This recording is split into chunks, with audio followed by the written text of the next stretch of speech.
Web series story expert presence playing with fire. इस कहानी में फेब्रिजियो अब आग से खेलने का अंजाम भुगत रहा है। उसे जॉर्ज गिल्दार्डो से मिलकर एक ऐसी जगह जिंदा गाड़ने को ले जा रहा है जहां से कोई उसकी लाश का पता भी ना लगा पाए। इधर एंड्रिया कॉफ़ी हुपर के पास उसका इंतज़ार कर रही है। क्या वो इंतज़ार करती रह जाएगी या फेब्रिजियो अपनी जान बचाकर उस तक पहुंच पाएगा? कहानी शुरू करने से पहले अगर आपने चैनल को सब्सक्राइब नहीं किया तो सब्सक्राइब कर लीजिए और बेल आइकन दबा दीजिए। अगर ये वीडियो पसंद आए तो लाइक का बटन दबाना ना भूलें। फेब्रिजियो को काफ़ी मारने के बाद ये तीनों उसे उस गड्ढे के समीप लाए हैं। इस समय वो लहूलुहान हो चुका है। जॉर्ज ने उसे मारने से पहले कहा, तुम्हें क्या लगता है तुम मुझको बेवकूफ़ बनाते रहोगे और मुझे पता नहीं चलेगा?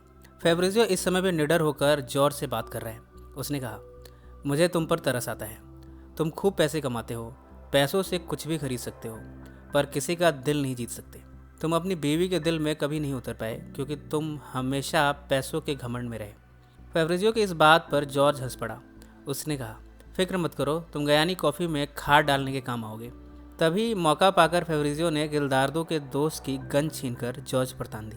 मजबूरन गिल्दार्डो को भी अपनी गन फेंकनी पड़ी। इस समय गिल्दार्डो और उसका दोस्त पहले ही गड्ढे में थे, जबकि जॉर्ज को धकेल कर फेब्रिजियो यहाँ से भाग निकला। गिल्दार्डो की गोलियाँ फेब्रिजियो को नहीं लगी और वो बचकर यहाँ से जंगल के रास्ते निकल पड़ा। इतने में गिल्दार्डो की गोली फेब्रिजियो के पेट के निचले हिस्से में लगी है। इधर मार्टिना फादर से मिली है। वो कह रही है, मुझे डर लगता है कि कहीं मैं गलत तो नहीं कर रही। मेरे अंदर एक खालीपन है। काफ़ी इंतज़ार करने के बाद एंड्रिया वापस अपने घर आ गई है। उसे किसी अनहोनी का अंदेशा होने लगा है। किसी दुर्घटना के डर में वो बैठी है। इसी समय उसके पेट में दर्द होना शुरू हुआ। उसकी मेड ने आकर उसे संभाला, जबकि जंगल में ही फेब्रिजियो अब हिम्मत हार चुका है। उसके लिए यहाँ से बचकर निकलना मुश्किल सा लगता है। गिल्दार्डो और उसका दोस्त इस जंगल में हर तरफ उसे ढूंढ रहे हैं, जबकि फेब्रिजियो काफ़ी जख्मी है, वो तो चल भी नहीं पा रहा। इधर पोंचो फेब्रिजियो को ढूंढता हुआ उसके घर पहुंचा है। यहाँ उसके घर का दरवाज़ा खुला है। घर में फेब्रिजियो के कपड़े ड्रॉर में नहीं हैं। जॉर्ज टियागो के पास पहुंचा। उसे काफ़ी मारा गया है। जॉर्ज उसे यहाँ से बाहर भेज रहा है। उसे धमकाया गया है कि आगे से यहाँ कभी ना दिखे। उसे किसी दूसरे देश में भेजने की बात कहकर जॉर्ज उसे एयरपोर्ट भेज रहा है। एयरपोर्ट पर लाकर जॉर्ज ने टियागो को फेब्रिजियो का पासपोर्ट दिया। इस पासपोर्ट पर टियागो को बाहर भेज रहा है। इससे ये साबित होगा कि फेब्रिजियो तो यहाँ है ही नहीं। इधर पोंचो ने फेब्रिजियो की खबर लेने के लिए एंड्रिया को फ़ोन लगाया, पर वहाँ से भी कोई खबर नहीं मिली। अब अंधेरा हो चला है। जंगल में अभी भी गिल्दार्डो और उसका दोस्त फेब्रिजियो को ढूंढने में लगे हैं। रात के समय मार्टिना जब जॉर्ज सो रहा था तब उसके पास गई। उसने कहा, मुझे मालूम है कि तुम नहीं सो रहे। तुम्हें मेरे कार्ड्स रद्द करने का कोई हक नहीं। वो सारे मेरे पैसे हैं। तुमने मेरे पिता से उन्हें लिए थे। और ये मत भूलो कि मैं अभी भी सारी ज़मीन की मालकिन हूँ। उसके जाने के बाद जॉर्ज ने सोने की एक्टिंग बंद की। उसने आंखें खोली। अगली सुबह उसने प्लानिंग के हिसाब से एंड्रिया और मार्टिना के सामने कहा, हमारे गोदाम में चोरी हुई है। इसे फेब्रिजियो ने किया है। इसके बाद वो फरार हो गया। वो $30,000 लेकर मैक्सिको भाग गया है। मैं अब पुलिस को फ़ोन करने जा रहा हूँ। मार्टिना और एंड्रिया को इस कहानी पर यकीन नहीं हो रहा। इधर फेब्रिजियो जंगल में अभी भी जिंदा है। रात भर वो सरवाइव कर गया। एंड्रिया ने पोंचो को फ़ोन लगाकर कहा, हमें फेब्रिजियो को ढूंढना होगा, ज़रूर कुछ गड़बड़ है। जॉर्ज का सख्त आदेश है कि फेब्रिजियो बचना नहीं चाहिए। अगर वो पुलिस तक पहुंचा तब सारी प्लानिंग पर पानी फिर जाएगा। इसलिए गिल्दार्डो अपने दोस्त के साथ जंगल में ही है। अचानक से उसने फेब्रिजियो जब यहाँ से बचकर निकल रहा था तब उसे देख लिया। गिल्दार्डो ने गोली चलाई। फेब्रिजियो इस समय भागता हुआ वहाँ पहुँचा जहाँ गाड़ियाँ खड़ी हैं। इनमें से एक को लिए भागा है। गिल्दार्डो और उसके साथी ने जीप से उसका पीछा किया। जॉर्ज के बुलाने पर पुलिस उसके घर आ गई है। वो अपनी झूठी कहानी पुलिस को सुनाने को था कि मार्टिना यहाँ आ गई, इसलिए पूरी बात जॉर्ज पुलिस को बता नहीं पाया। सिर्फ इतना ही कहा कि फेब्रिजियो गायब है। जॉर्ज ने पुलिस के जाने के बाद मार्टिना के बाल पकड़कर घर के अंदर धकेल दिया। कहानी अब प्रेजेंट में आ चुकी है, जब फेब्रिजियो एक कार में भाग रहा है, जबकि गिल्दार्डो और उसका साथी जीप के साथ पीछा कर रहे हैं। इसी नोट पर कहानी का यह हिस्सा यहीं समाप्त हो गया। और अब अगला हिस्सा। फेब्रिजियो की कार पलट गई है। गिल्दार्डो अपनी जीप से फ्यूल निकालने जा रहा है उसे जलाने के लिए, जबकि एंड्रिया अमेरिका मैन के साथ फेब्रिजियो के घर पहुंची है। यहाँ सब कुछ ठीक है, सिर्फ फेब्रिजियो के कपड़े गायब हैं। इससे लग रहा है कि फेब्रिजियो अपने कपड़े लिए भागा है। अब एंड्रिया को भी फेब्रिजियो के भागने की बात सही लग रही है। वो कार जो पलट चुकी है, इसमें फेब्रिजियो अधमरा पड़ा है। गिल्दार्डो ने इसमें पेट्रोल छिड़क कर आग लगा दी। एक खबर उसने जॉर्ज को दी है, काम हो गया। जॉर्ज ने कहा, अब जाकर पोंचो को देखो, वो ज़रूर कुछ गड़बड़ करेगा। पर गिल्दार्डो को डर है कि उसका झूठ पकड़ा न जाए।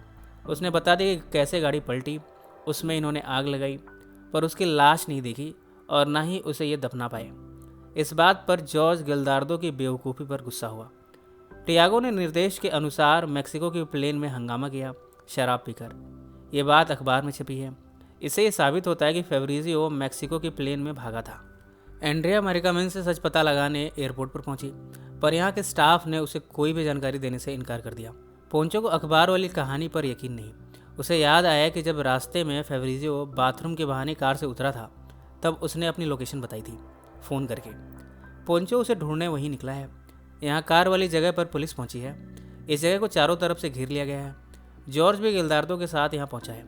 उसने कहा कि वो पुलिस की मदद करना चाहता है। ये एक्सीडेंट उसकी प्रॉपर्टी पर हुआ है। यहाँ मजबूरन गिल्दार्दो को बताना पड़ा कि ये गाड़ी उसकी है। पुलिस सवाल पर सवाल करती जा रही थी।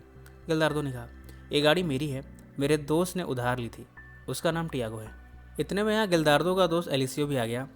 जॉर्ज ने उसके बारे में बताया कि वो कागजात के काम संभालता है। पुलिस ने उससे भी पूछताछ की।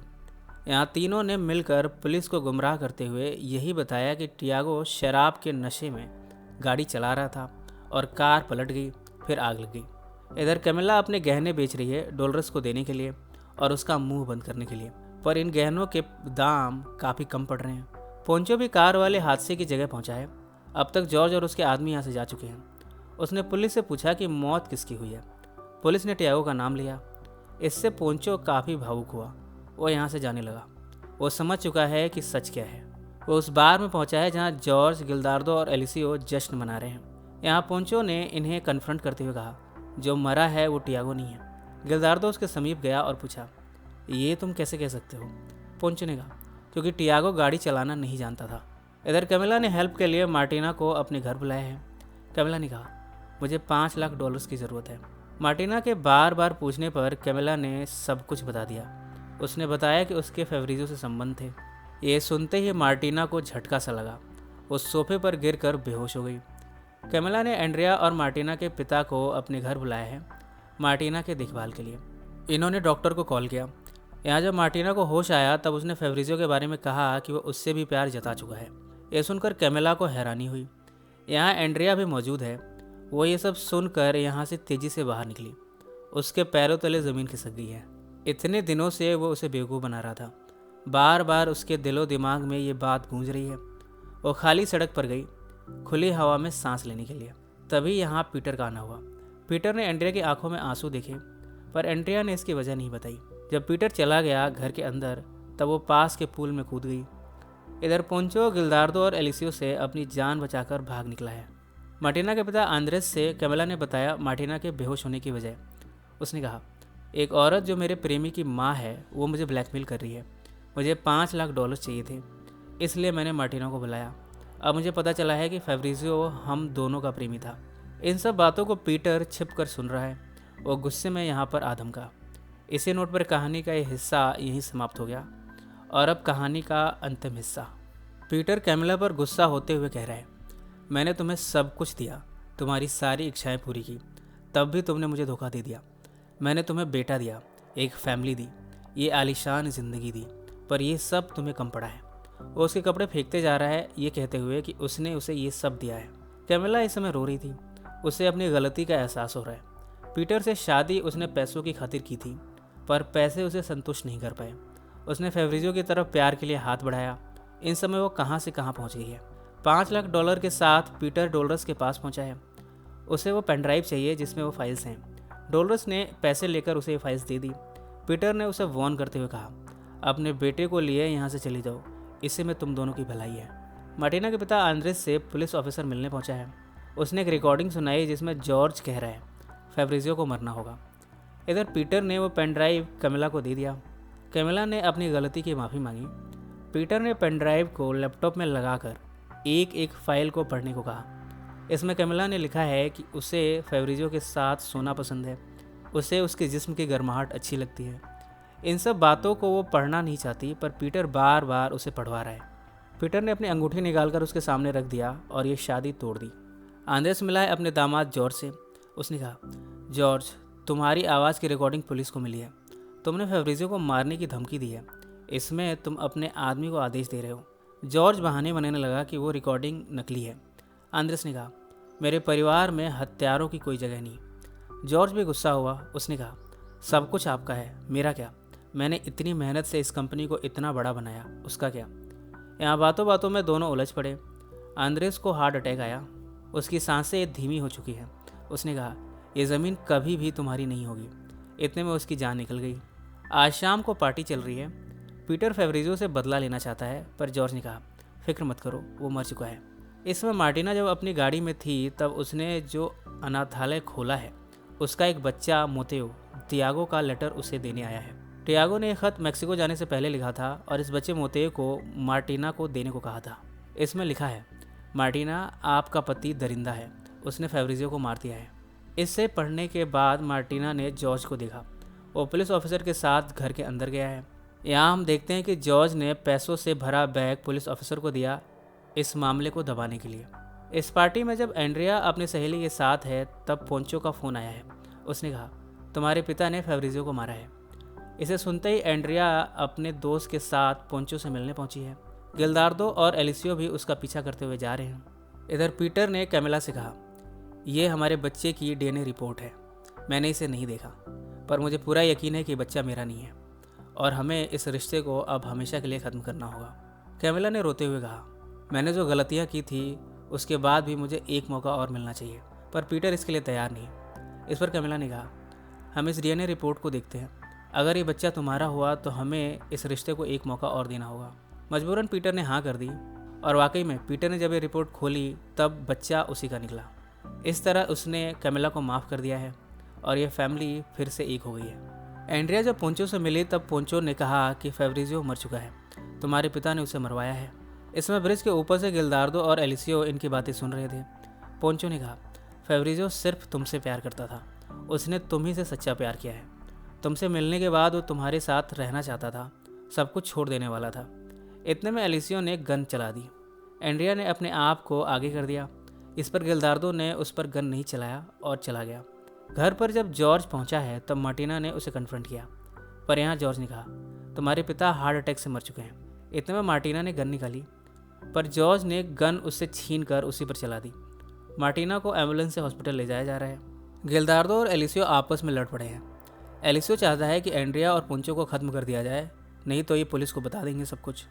पर गिल्दार्दो एंड्रिया को पाना चाहता है, वो उसे कैसे मारने दे। इस बात पर एलिसियो ने उस पर गन तान दी, पर मौका देखते ही गिल्दार्दो ने अपनी गन निकाली और एलिसियो को मार दिया।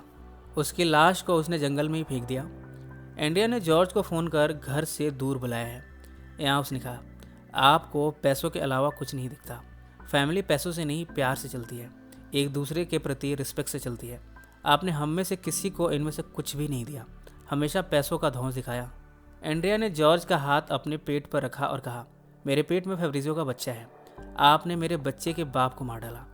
मुझे खुद पर घिन आती है कि मैं आपकी बेटी हूँ। इससे अच्छा तो मैं किसी गरीब घर में पैदा हुई होती, अपने पैरों पर खड़ी होती, एक खुशहाल ज़िंदगी जी रही होती। इस समय जॉर्ज पीछे की तरफ जाता रहा। उसे धक्का सा लगा है ये सब सुनकर। इतने में वो नीचे खाई की तरफ गिर गया। एंड्रिया उस तक पहुंची तब उसकी जान निकल चुकी थी। एंड्रिया ने अपने पिता के सिर को अपनी गोद में रखकर भावभीनी विदाई दी। पोंचो ने डोलोरेस को भी उसके बेटे के मरने की खबर दे दी है। डोलोरेस ने रोते हुए पोंचो से कहा, अगर फेब्रिज़ियो किसी भी रूप में तुम तक आए तो उससे कहना कि उसकी माँ उसका इंतज़ार कर रही है। पोंचो ने भी कहा, अगर मुझसे किसी भी रूप में वो मिलने आया तो मैं उसे बता दूंगा कि उसकी माँ उससे कितना प्यार करती है। इसके बाद दोनों ने एक दूसरे को गले से लगाया। डोलोरेस अब मेक्सिको जा रही है। हिलारियो ने उससे विदा लिया। इधर एंड्रिया और पोंचो ने मिलकर पुलिस को सब कुछ बता दिया है और इस तरह गिल्दार्दो को अरेस्ट करके ले जाया जा रहा है। जॉर्ज के मरने के बाद गयानी कंपनी को चलाने की जिम्मेदारी अब एंड्रिया पर है। इन सब बातों को कुछ वक्त बीता है। एंड्रिया ने एक बच्चे को जन्म दिया है। इसका नाम उसने फेब्रिज़ियो रखा है। अब वो काफ़ी बड़ा हो गया है। अंत के सीन में हमें ये दोनों मार्टिना के साथ फुटबॉल खेलते हुए दिखे। मार्टिना ने इन दोनों को गले से लगाया और फिर फुटबॉल खेलने में मशगूल हो गए। इसी नोट पर यह सीरीज़ ही समाप्त हो गई। इस कहानी में फेब्रिज़ियो को आग से खेलने का अंजाम भुगतना पड़ा, जबकि जॉर्ज जिसने अपने गुनाहों का ढेर इकट्ठा कर रखा था उसे भी सज़ा मिली। ये कहानी आपको कैसे लगी कमेंट्स में ज़रूर मेंशन करें। सो फ्रेंड्स, फिर मिलेंगे ज़िंदगी के किसी नए मोड़ पर।